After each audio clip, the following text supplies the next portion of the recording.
Welcome to my channel. This is Anecdotes by Nodokana, Episode 2. In a world full of blacks and whites, I want to be green. Black never really meant anything to me. It was just a color. I would watch some characters in American TV shows complain about how differently they were treated because of how they looked.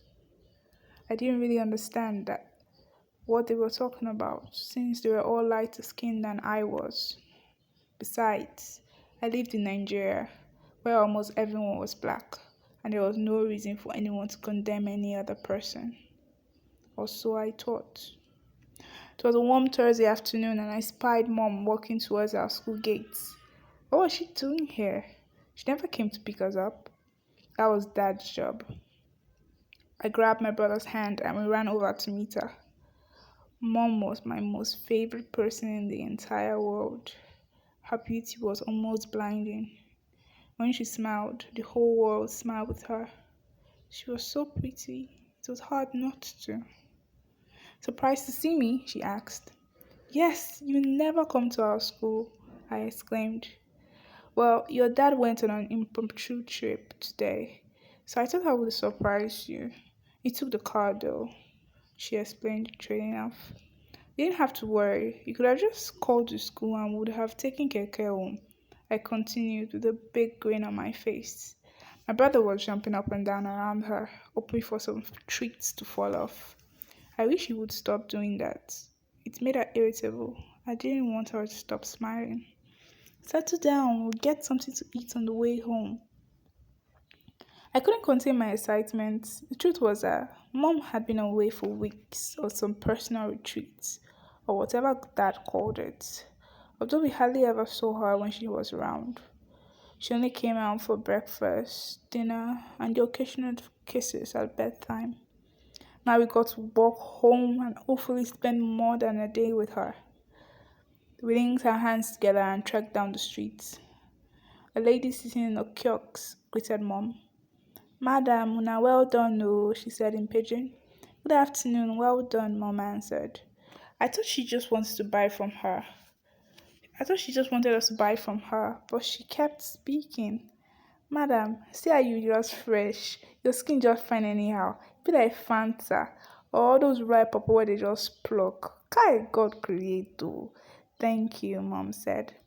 My smile became wider because she complimented Mom. Now your children be this, she continued. Mom nodded in affirmative. How about now? She exclaimed, shaking her head.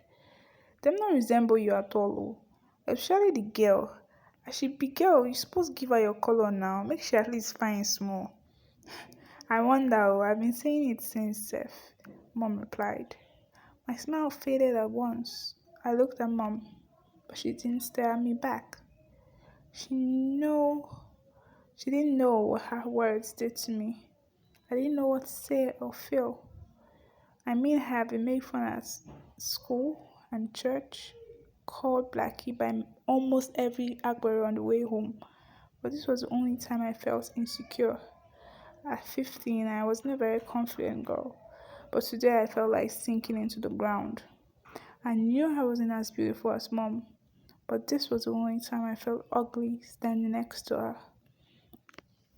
Weeks later, school was more hectic as we approached the end of another session, which meant the end of school year event was coming up. I sat on a bench in the midst of my friends as we studied for our exams. They studied. My eyes were just darting back and forth on the page, not assimilating anything. The art teacher walked in and made an announcement. As we all know, the end of session ceremony is fast approaching, and we need to crown the next royal court of the school. Please remember that the pageant is for SS2 students only, and nobody should be forced to join. So please, as long as you are willing to cooperate and attend all rehearsals, you can be part of it. The first rehearsal will be by 3 p.m. tomorrow. There will be no extension classes, so do well to notify your parents and guardians that you may be coming home later than usual. They are also free to call the school in case of any questions. A swarm of students being lying towards her as she tried to walk away. She kept screaming, only SS2 students at the top of her voice, but they didn't seem to get the memo. As soon as she left, one of the girls sitting next to me shot up from her seat with a smirk on her face.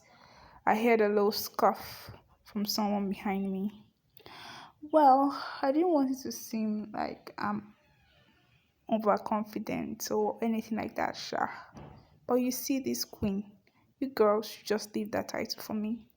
I mean, there's court jester or princess if you think you're cute enough. Another girl rolled her eyes and asked, just humor me, why should we?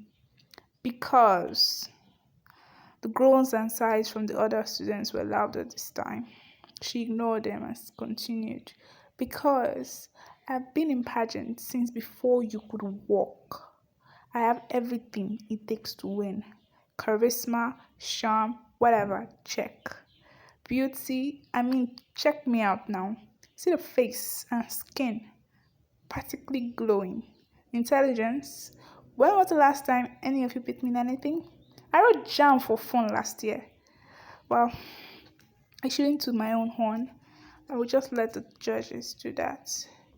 Did you forget when she said that all the SS2 students should take part? One boy asked. Not all, darling, but you're right. Everyone deserves a chance, right there? She touched my shoulder and I was brought back to the side of the world. I blacked out when she started talking about her charisma. But now there was nothing, there she was, looking at me straight in the eye. Well, well, I stammered. I guess I could join. It should be fun. I heard cold laughter and sniggering behind me. I turned around and it was them, the senior boys in SS3.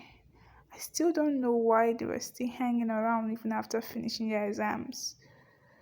I thought maybe to torment me, but I remembered that school was running some kind of after school program for these delinquents, and their parents must have forced them to join. They were the ones who laughed like maniacs when I compared my skin to a chocolate bar at Poetry Club last year. I'll never forget what they asked me to change it to. Mud, they said. It rhymes with dud, 'cause that's what you are. Wait, you want to join the royal courts? Their ringleader mocked. Coincidentally, he was part of the royal court during his time, and guess what? As king. God, please tell me it's not true. The quality of the court is going to drop so bad. You guys, it would be like a comic strip. One of the girls spoke up. Why are you being such an ass? What's so wrong if she wants to be part of it? He raised his hands up jokingly and said, okay, okay. That's if SS2A wants to lose Sha. If you see the correct babes SS2B has lined up there, you fling this monkey to the back. I gnawed my lip to keep from saying anything. I wanted to escape, but his goons stood at both entrances. I hoped it was over, but he continued talking. And if you see her mama, very fine woman. I don't even know where they brought her from, Sha. Maybe they adopted her or worse. Maybe God punished her mother with an ugly child for cheating on her father. All of a sudden, something took over me. I grabbed the dictionary on my desk and hit him squarely on his jaw. He doubled over and I tried to stand up, only let him after I saw the blood dripping from his lips. I'd never been this angry in my life.